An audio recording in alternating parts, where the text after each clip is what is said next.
Hello everyone, Margaret Bailey here. I am recording from my bedroom today because my husband and his brother are downstairs playing games and it's a little bit loud, so it's nice and quiet up here. I'm not gonna show you around my whole bedroom because it's quite messy right now, but I'll just show you this cool Ed Hardy tapestry that we have on the wall here. So there's that, but you're not really gonna get to see much other than that.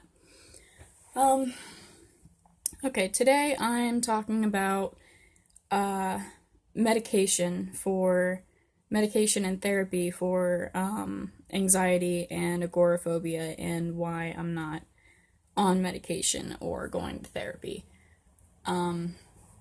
I have actually, several different times in my life I've gone to therapy and I've tried several different medications.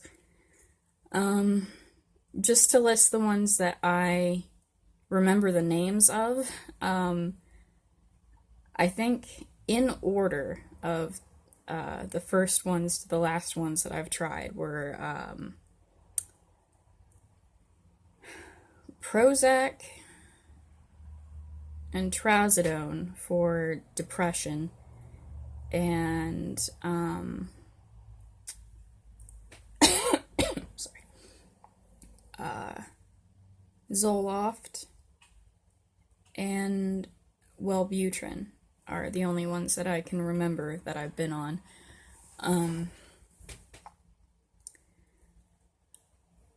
I don't really remember why the Prozac didn't work. I think I was prescribed Prozac when I was like about 17. I was in the teen mental ward for like 5 days. 7 is the usual stay, but somehow I got out in 5. So I went to the teen mental ward when I was about 17, and when I came out, I was prescribed Prozac and Trazodone.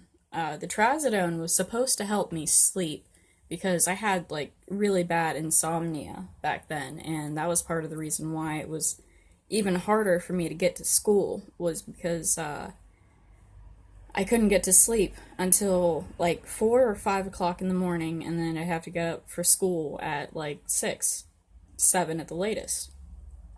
And not having like hardly any sleep and having the severe social anxiety, I had a panic attack just about every day before school. And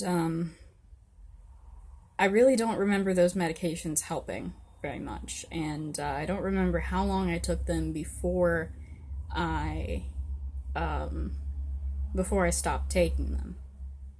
So there was those, and then later on, probably about 2 years ago, I was going to a psychiatrist, and I really liked her a lot. I felt like she was helping me, like she was a really nice lady, but she prescribed me Zoloft and Wellbutrin for my depression and anxiety, and that really didn't help me at all. It felt like it was helping at first, like I felt more calm and I could better orient my thoughts, but after being on it for so long, my emotions just disappeared.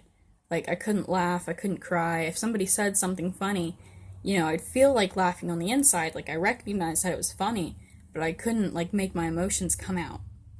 And I think I had ended up stopped taking that one because I missed like several doses and I messed it all up. I do have a hard time remembering to take my medication sometimes. Like I'll set an alarm, and then if I happen to be doing something when my alarm goes off, like I'll be doing the dishes and my hands are all soapy, and I just ignore the alarm. I'm like, okay, then I'll do it when I'm done, and I completely forget. And I'd forgotten to take my medication for so long that I just decided to wean myself off of it, or go cold turkey. I can't remember, but probably wasn't the best thing to do. And But after I came off of that medication, after I came off of the Zoloft and Wellbutrin, I was back to like my old silly self again. I can laugh and be silly with my husband, and I really missed that.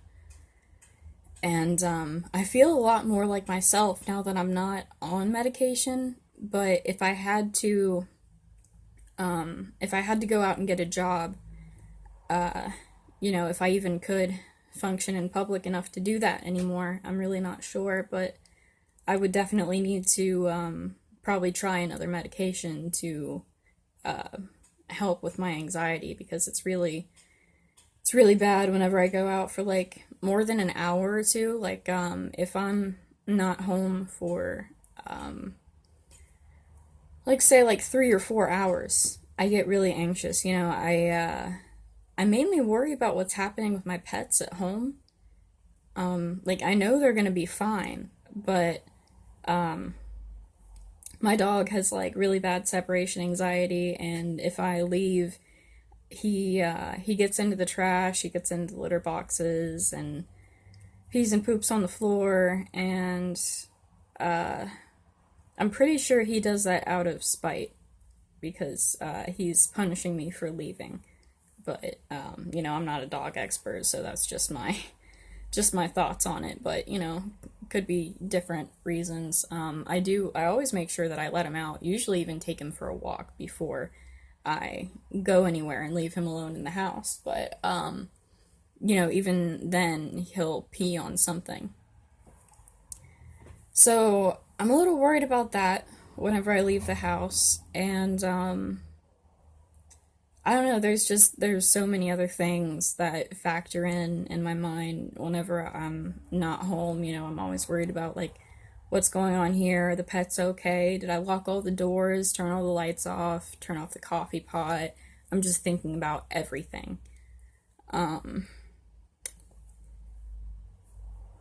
well, yeah. So that's why medication and therapy hasn't worked for me thus far. Um, that was really the purpose of this video. I was planning on making it longer, but that's basically it. I do have a few things to do today. I gotta clean the litter boxes and finish putting up the Halloween decorations. I'm still going to show off all the Halloween decorations I put up whenever I do finally get them up. So you'll be seeing that. Uh, well, I guess just to make this a little longer, I will show you one thing. Um, Here I have a ceramic skull that I made in ceramics class in high school. This was it was a project in ceramics class that it was actually supposed to be a chia pet, because we basically stuffed it full of, like, made a ball of newspaper and like packed it all down, and then mold clay around it, and then we were supposed to cut the top off, and then that's where you would plant your things and make a chia pet. And I told my ceramics teacher that I would take a lower grade on the project because I had no use for a chia pet. But I had my own idea for what I wanted to do. I wanted to make a cool little, just a nice little stash jar kind of thing. He has a tiny little top hat, which is now an ashtray. It was supposed to be a candle holder, but it's not the right size for even a votive candle. So, unless I, like, made my own candle to put in there, it wouldn't really work for that purpose, but his tiny little top hat, and then there's the lid that comes off. I don't even know what's in there. I'm not really gonna show you that stuff, but yeah, ceramics was one of my favorite classes in high school. Like, I really love art and music. I've tried to learn like a couple instruments. In elementary school band, I played flute terribly. So I gave up on that, and my brother plays guitar fairly well. He learned using Rocksmith mainly, but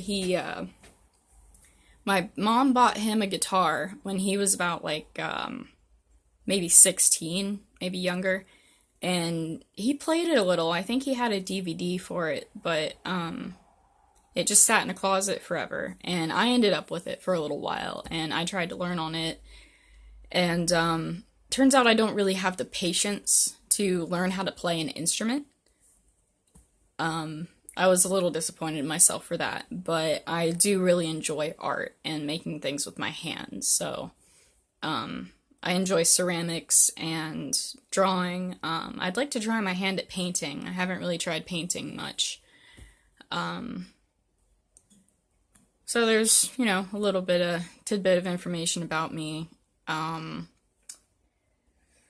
really can't think of anything else to talk about today. I talked about my history with trying medications and therapy for my several issues, and I talked about my love for art and ceramics, and